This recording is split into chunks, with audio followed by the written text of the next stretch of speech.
Biologiya dim 2-ci hissə testindən seleksiyanın testlərlə tanış olaq. 3-cü sualdır. Bitki seleksiyasında söhbət bitkilərdən gedir. Əlbəttə ki, növlərarası hibridlərdə dövsüzlüyü aradan qaldırmaq üçün nə etmək lazım idi? Gözümüzün qarşısına tez fikrimizdə canlandıraq. Buğdanla çovdarın çarpazlaşmasını bildiyimiz kimi tritikaliya alırdıq və yaxud da ki, buğdanla ayriqotundan çoxolib buğda, turpla kələmdən kohlrabi kələmi. Bunlar hamısı dövsüz idilər. Amma bitkilərdə bu dövsüzlüyü aradan qaldırmaqdan ötürü Karpachenko metodu tətbiq edirdi. Yəni, xromosom sayını bir neçə dəfə artırmalıydıq ki, dövsüzlüyü, yəni nəsil verə bilmə qabiliyyətini aradan qaldırır. Yəni, dövsüzlük nəsil verə bilməmə qabiliyyətidir. Bunu aradan qaldırmaqdan ötürü xromosom sayını bir neçə vahid artırırdıq. 5-ci sualda heyvanların əhliləşdirilməsinin təbii seçmənin ən çox hansı formasının təsirinin azalmasına səbəb olmuşdur? Əlbəttə ki, kitabımızın cümləsinə aid testdir bu. Demişdik ki, biz seçmə zamanı təbii seçmənin stabilləşdirici formasının təsiri azalır. Niyə? Stabilləşdirici seçmədə deyirdik ki, milyon illər ərzində, min illər ərzində dəyişməyən mühit şəraitində canlılar indiyə qədər dəyişilməmiş qalıblar. Amma biz seçmə aparan zaman həmin bu formaları dəyişdiririk, istədiyimiz formaya çeviririk. Ona görə stabilləşdirici seçmənin təsirinin azalmasına səbəb olmuşdur deyirik. Növbəti 8-ci sualda bitkilərin seleksiyasında yaxın qohum çarpazlaşmanın tətbiq olunması məqsədi nədir? Yəni, yaxın qohum çarpazlaşma bildiyimiz kimi öz-özünə tozlananlarda aparılırdı, öz-özünə tozlananlarda və öz-özünə tozlanan bitkilər, məsələn, buğda kimi, arpa, darı, bunlar da tətbiq olunur, yaxud da ki, noxudda. Alınmış hibridlərin həyat qabiliyyəti yüksək olması, yox, öz-özünə tozlama çox aparılanda hibridlər çox həyatı qabiliyyəti olmur yüksək. Hibridlərdə mutasiya nəticəsində yeni əlamətlər meydana çıxması, yox, burada mutasiya onsuz da hər zaman seleksiyaçı mutasiyanı gözləyir. Amma biz burada yeni əlamətin mutasiya nəticəsində çıxmasını yox, özümüz istədiyimiz əlamətin möhkəmləndirilməsini çalışmalıyıq, arzu olunan əlamətin möhkəmləndirilməsi. Əlbəttə ki, heterozigot formalar öz-özünə tozlanmada yox, çarpaz tozlanmada alınır. Öz-özünə tozlanmada homozigotlar daha üstünlük təşkil edir. Alınmış hibridlərin dözümlülüyünün artırılması xeyr. Yəni, biz buradan öz-özünə tozlananda hibridlər dözümlü olmurlar. Əksinə, çox zaman keçdikcə hibridlərdə dözümsüzlük yaranır. Bizdə arzu olunan əlamətlərin möhkəmləndirilməsi. Bunu necə başa düşək? Məsələn, biz deyək ki, bizim bir buğda sortumuz var və buğdada arzu olunan əlamət, məsəl üçün, kiçik resesiv ağlarda gizlidir. Biz bunu üzə çıxartmağa çalışırıq. Bizim deyək ki, buğdamız heterozigot buğda olsun. Bunu öz-özünə çarpazlaşdıran zaman bilirsiniz ki, Mendelin 1-ci qanuna əsasən bu çarpazlaşmada, daha doğrusu 2-ci qanuna əsasən bu çarpazlaşmada bu cür genotiplər alınır. Amma biz bilmirik ki, biz alacağımız buğdaların tərkibində elə bu ardıcıllığı alınır, elə böyüyə, 2 dənə böyüyə, kiçiyə, bir dənə də kiçiyə. Xeyr, ola bilsin ki, alınan buğdaların hamısı böyüyə olsun və yaxud da ki, hamısı böyüyə, kiçiyə olsun. Yəni, biz ta ki, bu çarpazlaşmanı o qədər aparıq ki, aldığımız buğdalarda bax, istədiyimiz arzu olunan bu əlaməti hamısında üzə çıxarda bilək. Bunun üçün ya analiz edici çarpazlaşmaya gedirik və yaxud da ki, hal-hazırda istifadə olunan müasir metodlarla DNT gen xəritələrinə, geninə baxaraq bunu aparmaq mümkündür. Yəni, burada biz onu o qədər vaxta qədər çarpazlaşma aparıq ki, istədiyimiz əlaməti həmin bitkidə üzə çıxarda bilək. 11-ci sualda seleksiya zamanı əsasən fərdi seçmə tətbiq edilən bitki. Biz dərsdə də, izahda da demişik ki, fərdi seçmə kimə tətbiq olunur? Öz-özünə tozlanan bitkilərə və heyvanlarda isə, yəni ki, qohum, yəni ailə daxili çarpazlaşmadır bu. Fərdi seçmədə baxsaq, məsələn, vələmir öz-özünə tozlanandır, çovdar çarpaz tozlanır, qarğıdalı çarpaz, söyüd, palıd, bunlar çarpaz tozlanan bitkilərdir. Yəni, vələmir bitkisinə biz fərdi seçməni tətbiq edə bilərik. Növbəti 14-cü sualda çarpazlaşması deyir bioloji uzaq hibridləşməyə. Bir var coğrafi uzaq, bir də var bioloji uzaq. Coğrafi uzaq deyəndə, yəni ki, biri tutaq ki, Amerikadadır, biri Avropadadır. Bu coğrafi uzaqdır. Coğrafi təcridlər, bioloji təcridlər də anlayışın da bu kimidir. Bioloji uzaq amma, yəni bioloji genetik cəhətdən müəyyən əlamətlərə görə uzaq hibridləşməyə aiddir.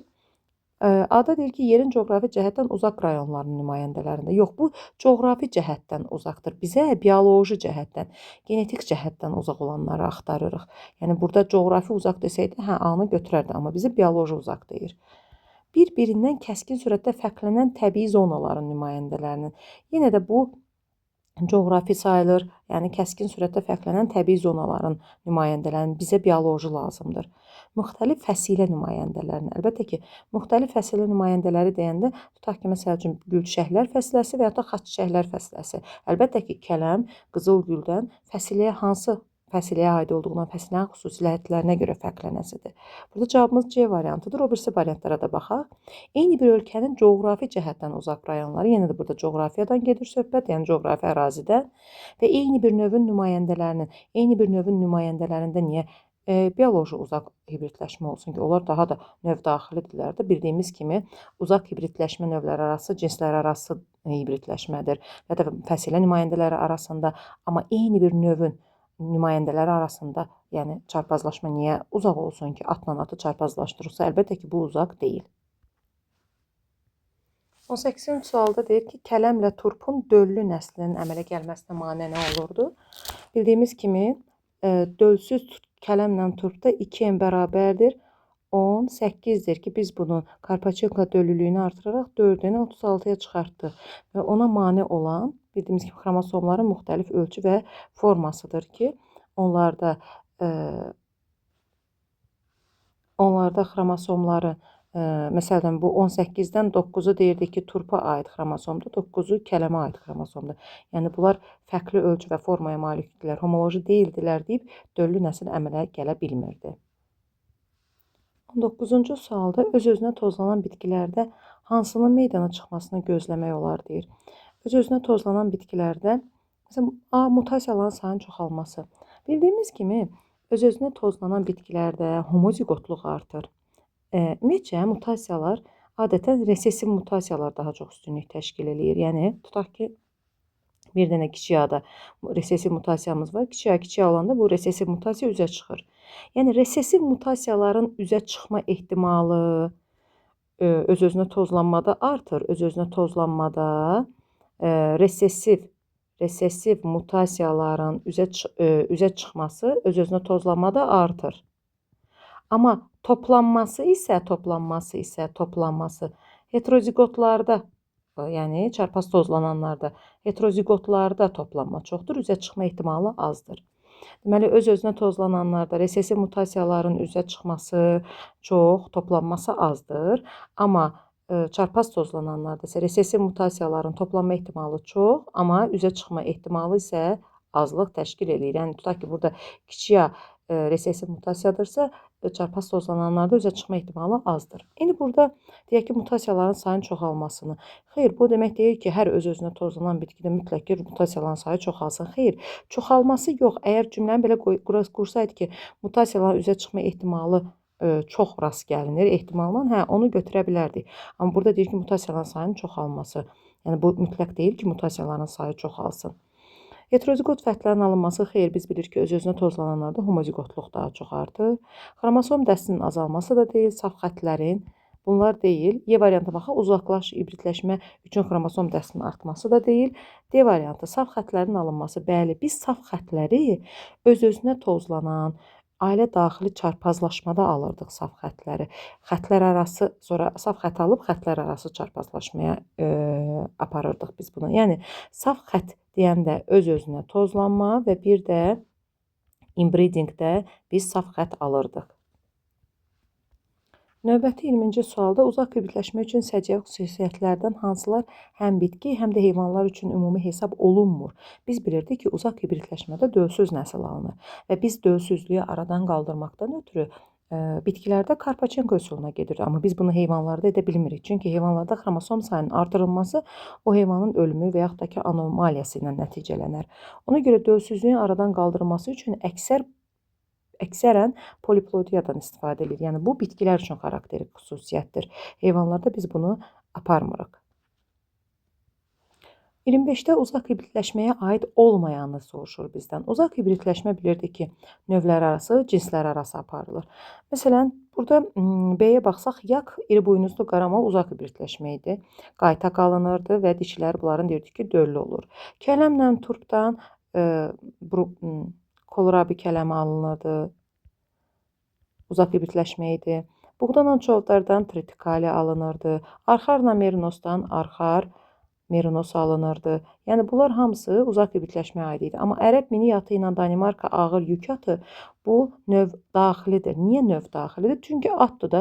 Bunu da ərəb mini yatında insanlar alıbdı. Danimarka yük atını da Danimarka ağır yük atını da insanlar alıb. Atlar arasıdır da, yəni növ daxilidir. Bu ayrı ailəyə aid mənsub atdır. Bu ayrı ailəyə, amma növlər arası iki atlar arasında çarpazlaşmadır. 26-da bitkilərin seleksiyası çox vaxt fərdi. Yenə də fərdi sözü varsa öz-özünə tozlananları axtarırıq və bildiyimiz kimi burada noxud öz-özünə tozlanan bitkilərə aiddir. 27-də deyir ki, heyvan seleksiyasında yaxın qohum çarpazlaşmadan sonra adətən hansı tətbiq edilə bilər? Yaxın qohum çarpazlaşma, yəni saf xətlərin alınmasıdır.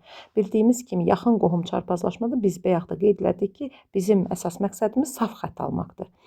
Hər iki saf xətti alandan sonra xətlər arası hibridləşmə aparırıq. Biz xətlər arası hibridləşmə, yəni homozigot xətlərin alınması üçün valideyn cütlərin seçilməsi. Burada biz deyir ki, yaxın qohum çarpazlaşmadan sonranı soruşur bizə. Demək ki, əvvəldə valideynləri seç. Ona görə A variantını götürmürük. Valideyn formaların kütləvi seçilməsi, kütləvi seçmə ümumiyyətcə heyvanlarda aparılmır. Nəslə görə döllülük törədicisi heyvanların yoxlanılması, yəni bu da ona aiddir. Süni mayalanma aparılması alınmış müxtəlif xətlərin hibridləşməsi. Yəni biz yaxın qohum inbreedinqə apardıq, ailə daxilində çarpazlaşma aparıb saf xətti aldıqdan sonra bizə nə deyirsə tətbiq eləyək. Əlbəttə ki, alınmış xətlərin hibridləşməsini aparmalıyıq. Burada 28-də də bizdən soruşulur ki, bitki seleksiyasına saf xəttin yaradılması nəyə səbəb olur? Yenə də homozigotların sayının çoxalmasına səbəb olur. Yəni homozigotluq artır. Saf xət, yenə də təkrarlayaq ki, öz-özünə tozlanan bitkilərdə aparılır və əsas səbəb saf xəttin yaradılmasıdır. Saf xət alandan sonra həm bitkilərdə, həm heyvanlarda xətlər arası çarpazlaşma aparılır. 29-da hansında resessiv zərərli mutasiyaların toplanma ehtimalı azdır? Və yaxud da qeyd etdiyimiz kimi, heterozigotlarda toplanma ehtimalı çoxdur, homozigotlarda toplanma ehtimalı azdır. Yəni, öz-özünə tozlananlarda toplanma ehtimalı azdır, üzə çıxma ehtimalı çoxdur. Amma çarpaz tozlananlarda isə toplanma ehtimalı çox, üzə çıxma ehtimalı isə azdır. Yəni, bizə də deyir ki, zərərli mutasiyaların toplanma ehtimalı azdır deyir. Toplanma ehtimalı azdır deyirsə, əlbəttə ki, biz öz-özünə tozlananları axtarasıyıq ki, buğda, noxud və ləmir. Yəni, burada resessiv mutasiyaların toplanma ehtimalı az, amma üzə çıxma ehtimalına danışırıq. Demir ki, həmişə üzə çıxsın. Ehtimal çoxdur çarpaz tozlananlara nisbətən. 37-də ev heyvanlarında zərərli əlamətlərin üzə çıxma ehtimalı nə zaman artırdı? Biz deyirdik ki, inbreeding zamanı, ailə daxili çarpazlaşma zamanı saf xət alırıq, düzdür. Bu zaman homozigotluq da artır və bu zaman zərərli, yəni mutasiyaların üzə çıxma ehtimalı da artır. Demir, %100 həmişə belə olur. Ehtimalla danışır ki, ehtimalı artırsa homozigotluq artandadır. Yəni, inbreeding zamanı öz-özünə ailə daxilində, tutaq ki, ata, qız, ana, oğul arasında çarpazlaşma zamanı homozigotluq artanda zərərli əlamətlərində üzə çıxma ehtimalı artmış olur. Növbəti sual 38-ci sualda deyir ki, saf xətlər arasında hibridləşmə aparan zaman hansı dəyişkənlik meydana çıxır? Əlbəttə ki, biz deyirdik ki, iki ailə fikirləşək. İki ailə arasında iki ailəmiz var, düzdürmü? Fərqli ailələrdir. Burada da biz öz-özünə ailə daxili çarpazlaşmaları aparırıq. Burada da ailə daxili çarpazlaşmanı aparırıq və hər iki tərəfdən saf xət alırıq, Və sonra bu xətlər arası çarpazlaşma aparırıqsa biz, artıq burada yeni kombinasiya yaranırıq. Məsələn, burada tükün rənginə görə biz saf xət aldıq. Burada da deyək ki, boyun uzunluğuna görə biz saf xət aldıq və hər iki əlamətə görə çarpazlaşma aparanda artıq biz burada yeni kombinasiya yaratmış olduq. Həm tükün rəngini istədiyimiz formada, boyun uzunluğunu da istədiyimiz formada bu yeni aldığımız hibriddə tətbiq eləmiş olduq ki, bu da kombinativ dəyişkənlik meydana çıxmasına səbəb oldu. Növbəti 39-da bizə deyir ki, uzaq hibridləşməyə aid olmayan deyir. Əlbəttə ki, kitabımızdakı cədvəli əzbərləsək bizə asan olasıdır. Buğda çovdar uzaqdır, at eşşək uzaqdır, bir güvənli dəvə, iki güvənli dəvə uzaqdır. Uşaqlar burada dəvəni görürlər və deyir ki, bu dəvə eyni. Xeyr, ayrı-ayrı növlərdirlər bunlar. Fikir verirsiniz, bir güvənli dəvə növ axı iki adla adlandırılır. Bir güvənli dəvə, iki güvənli dəvə. Bunların cinsi eynidir, amma ayrı-ayrı növlərdirlər bunlar. Məsələn, kitabımızda olan qara qarağat, qırmızı qarağat. Bunlar ayrı-ayrı növlərdirlər. Sadəcə olaraq cinsləri eynidir onların. Onlar fərqli növlərdirlər. Bunlar uzaq növlər arası olanda nə olsun ki, dəvə sözü var burada.